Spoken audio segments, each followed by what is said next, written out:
Alright, welcome back everyone. Dr. Ben, not a real doctor here.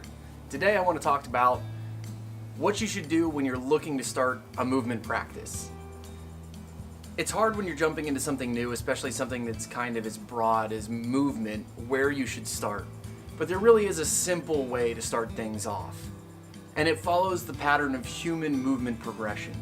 So when you're an infant, really the first thing you learn how to do is roll over, after you've developed the strength to hold your head up and move your arms and legs.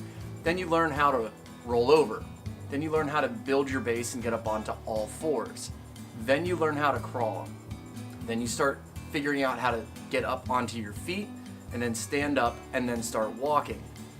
So a great place to start when you're just starting out in natural movement, and really down the road, a great place to keep practicing, is on groundwork. Up until the advent of furniture, people spent a ton of time on the ground. Infants spend probably most of their time on the ground. If they're not being carried, and they're not in like a crib or something, they're just laying on the ground. They roll around, they play with their feet, they play with their hands, they chew on things, drool everywhere, but they're usually on the ground. So simple things like rolling over, sitting up, getting up onto your feet, different ways of standing up off the ground, crawling, it's all very helpful. It seems silly to work on these things as an adult once we're walking, carrying things, running, but the truth is we spend so much time doing things that are just bad habits and poor movement patterns that many of these simple foundational movement patterns have become compromised.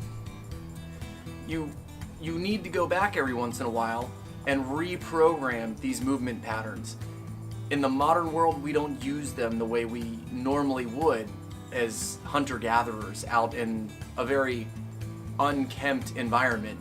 You don't have sidewalks, you don't have flat level ground, you have rocks, trees, hills, all these things that we tend to not interact with.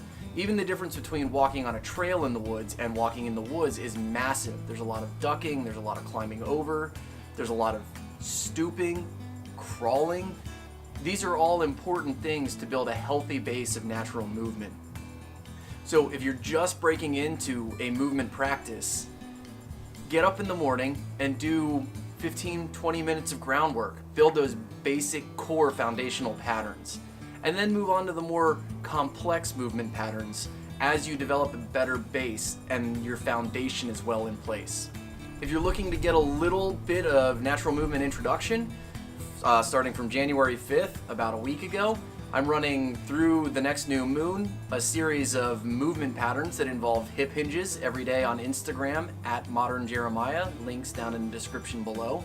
Every day I'm posting a movement with a light prescription. This is a good introduction to movement and to reprogram your hips and your core and your hamstrings to work a little bit better and build some of those basic movement patterns. Just follow along. Every day you'll see the hip hinge challenge, or check out hashtag hip hinge challenge if you would like to follow along with that. If you like the video, smash that thumbs up. If you haven't already, please subscribe and share the video with your friends. Until next time, keep your life in motion.